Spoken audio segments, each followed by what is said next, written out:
वंदे मातरम। बंधुओं, 20वीं सदी के आरंभ में मैक्सिको में एक टिल्टेपेक नाम का गांव था जिसे अंधों का गांव कहा जाता था। वास्तव में वहाँ रहने वाला हर व्यक्ति, मनुष्य और जानवर सभी अंधे थे। दो चार को छोड़ के दो चार जो बाकी अंधे नहीं थे, उनकी भी आंखें पूरी तरह से ठीक नहीं थी। 20वीं सदी के आरंभ तक इसकी जानकारी बाकी विश्व को नहीं था। एक दिन एक घटना ऐसी हुई कि जिसकी वजह से ये गांव संज्ञान में आ गया। एक नौजवान अपना घूमता हुआ गलती से उस गांव में पहुंच गया। वहां पहुंच के उसने देखा तो वो आश्चर्य से भर गया कि वहां रहने वाले लगभग 300 लोग और दो चार को छोड़ के बाकी सारे अंधे। अब उसके लिए प्रश्न ये था कि आखिर इन लोगों के साथ ऐसा क्या हुआ है, ये अंधे कैसे हैं, और फिर अगर अंधे हैं तो इनका काम कैसे चलता है। वो कौतूहलवश वहीं रह गया और उन लोगों का हाथ बटाता था और ये जानने की कोशिश करता था कि आखिर हुआ क्या। तो कई तथ्य सामने निकल के आए। पहली चीज़ तो ये थी कि जन्म के समय बच्चे की आंखें होती थी, लेकिन जन्म के तुरंत बाद आंख चली जाती थी। गांव वालों का मानना था कि ये कोई पुराना शाप है और वो लोग शापित हैं, और इस शाप का जो कारण है एक वृक्ष को मानते थे कि इसी वृक्ष की वजह से जब इस वृक्ष पर नज़र पड़ती है तो आंखें चली जाती है, और डर के मारे इस वृक्ष को काटने का किसी के पास हिम्मत नहीं थी। धीरे धीरे नौजवान वही रहने लगा। फिर एक्चुअली कुछ दिन बाद उसने उसी कबीले की एक लड़की से शादी करने की इच्छा जताई। कबीले वालों को कोई आपत्ति नहीं थी, लेकिन उनका एक शर्त ये थी कि भाई अगर शादी करनी है तो तुम्हें भी आंखें गंवानी पड़ेंगी। अब वो बेचारा डर के भागा वहाँ से और ये दौड़ाने लगे। वो भागता हुआ शहर पहुँचा और बाकी लोगों को उसने सूचित किया। उसकी जानकारी के आधार पे उस गांव का सर्वे हुआ और पता लगाया गया। तो पता ये चला कि वास्तव में जो उनकी आंखें, वहाँ पे एक मक्खी होती थी और वो मक्खी विषैली थी। वो जब मक्खी डंक मारती थी, उसके डंक की वजह से जन्म में जिन बच्चों की आंखें होती थी वो समय के साथ धीरे धीरे उनकी रोशनी चली जाती थी, और यही जानवरों के साथ भी होता था। इस कहानी की वर्तमान में प्रासंगिकता काफ़ी अधिक है। वास्तव में हम सभ्य समाज में रह रहे हैं, हमारे पास सारी सुविधाएं हैं, लेकिन हम भी इसी प्रकार की मानसिकताओं से ग्रस्त हैं। इस कहानी के अगर हम देखें तो पहली चीज़ तो वहाँ के लोगों की जो सबसे बड़ी समस्या थी कि वो एक विचार अपने मन में बिठा लिए थे कि कारण अपनी परेशानियों का, और वो एक तरह से पूर्वाग्रहों से ग्रसित थे, उससे बाहर आने के लिए तैयार नहीं थे। हम भी ऐसे ही हैं। हमने कुछ पूर्वाग्रह बना रखे हैं और किसी भी हाल में, किसी भी परिस्थिति में उन पूर्वाग्रहों से बाहर आने की कोशिश कतई नहीं करते हैं। साथ ही साथ अगर हमारे हित की कोई बात करता है तो हम उस पर संशय करने लगते हैं, उसके दुश्मन बन जाते हैं, उसको अपना दुश्मन बना लेते हैं कि भाई आखिर ये ऐसा क्यों हो रहा है, इसका क्या हित है इसमें। ये सबसे बड़ी समस्या है। विश्वसनीयता का बड़ा भारी अकाल पड़ा हुआ है। कोई किसी पे विश्वास करने के लिए तैयार नहीं है।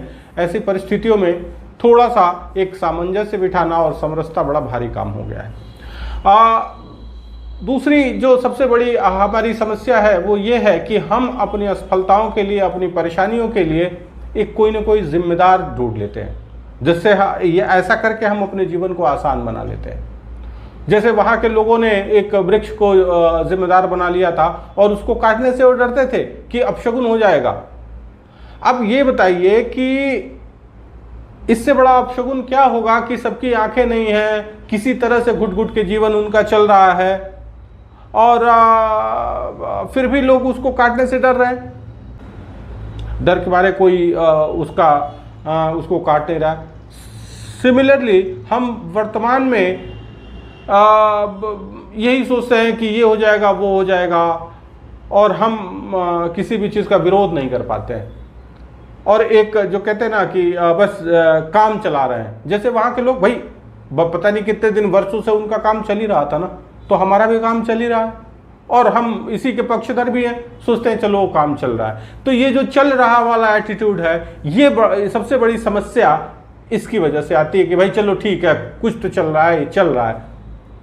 तो एक तो हम अपनी असफलताओं की जिम्मेदारी दूसरे पे टाल देते हैं, हम खुद कुछ करना नहीं चाहते।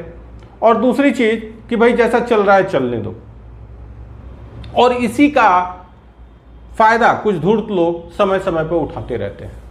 तीसरी जो सबसे बड़ी समस्या है कि हम एक्सपर्ट सिस्टम जो चुनते हैं वो इनएफिशिएंट एक्सपर्ट सिस्टम चुनते हैं। देखिए जैसे अभी टेलीविजन में एडवर्टीजमेंट आता है कि शाहरुख खान आ रहे हैं और कह रहे हैं कि अपने बेटे को अगर आईआईटी में भेजना है तो यहाँ पढ़ने भेजिए। अब बताइए शाहरुख खान का क्या लेना देना है फिजिक्स केमिस्ट्री मैथ से?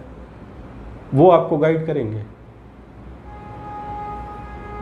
अब ये टीएमटी सरिया का एडवर्टीजमेंट आता है, वो क्या नाम है, वो भट्ट की बेटी उसका प्रचार करती है, टीएमटी सरिया। वास्तविकता यह है कि सरिया हो सकता है वो समझ भी जाए, टीएमटी तो मतलब उसका पूरा कुनबा आके बैठ जाए तो भी एक्सप्लेन ना कर पाएगा कि ये होता क्या है। अब वो बता रही है कि भवन कैसे मजबूत होगा। तो ये कहीं ना कहीं बड़ा दुख का विषय है कि भाई क्या हमको बाल कटाना होता है तो हम दर्जी के पास जाते हैं, या कपड़ा सिलाना हो तो हजाम के पास जाएंगे? ऐसा नहीं करते हैं ना। तो फिर हम एक्सपर्ट ऐसे कैसे ढूंढते हैं कि जो खुद उस लायक नहीं है कि आपको गाइड कर सके। हम अपने बच्चों को पढ़ने के लिए ले जाते हैं स्कूल में, हमको कौन मिलता है? रिसेप्शन मिलती है या तो काउंसलर मिलती है। कोचिंग में ले जाते हैं तो कौन मिलता है? काउंसलर मिलती है या मिलता है। वो हमको कन्विंस कर लेता है कि आप अपने बच्चे को यहाँ एडमिशन कराइए और आपका बच्चा आईआईटी और एम्स जाएगा, और हम कॉन्फिडेंट होकर चले आते हैं। अगर कुछ लोग बहुत जागरूक निकलते हैं तो वो कहते हैं कि भाई कोई काउंसलर ढूंढने लगते हैं या किसी प्रोफेशनल के पास ले जाएंगे और साइकोलॉजिकल टेस्ट कराएंगे और क्या क्या। अरे आपका बच्चा है, 15 साल 18 साल 16 साल आपने पाला है, क्या आपको नहीं पता उसका पोटेंशियल क्या है? क्या आप नहीं जानते हैं कि वो क्या कर सकता है, उसका मेंटल लेवल क्या है? और अगर नहीं जानते हैं तो बड़े दुख की बात है कि आप कैसे माँ बाप हैं। या तो आप बच्चे के साथ संवाद नहीं करते, बच्चे के साथ बैठते नहीं, और अगर आपको उसका पोटेंशियल पता है और फिर भी अगर आप जबरदस्ती उससे कुछ करा रहे हैं तो ये और गलत बात है भाई, उसके आप भविष्य के साथ खिलवाड़ है। तो कहने का तात्पर्य यह है कि हमें कहीं ना कहीं भाई एक्सपर्ट सिस्टम, अभी चारों तरफ एक जाल बिछा हुआ है, हर व्यक्ति एक मुखौटा लगा के बैठा हुआ है, अपने आप को जो वो है उसके अलावा कुछ दिखाने की कोशिश कर रहा है।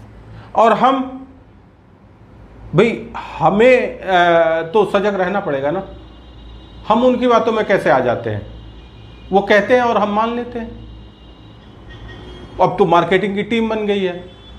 तो कहने का मतलब है कि हम बुराई तो करते हैं कि शिक्षा व्यापार हो गया है, शिक्षा व्यापार हो गया। व्यापार बनाया किसने है?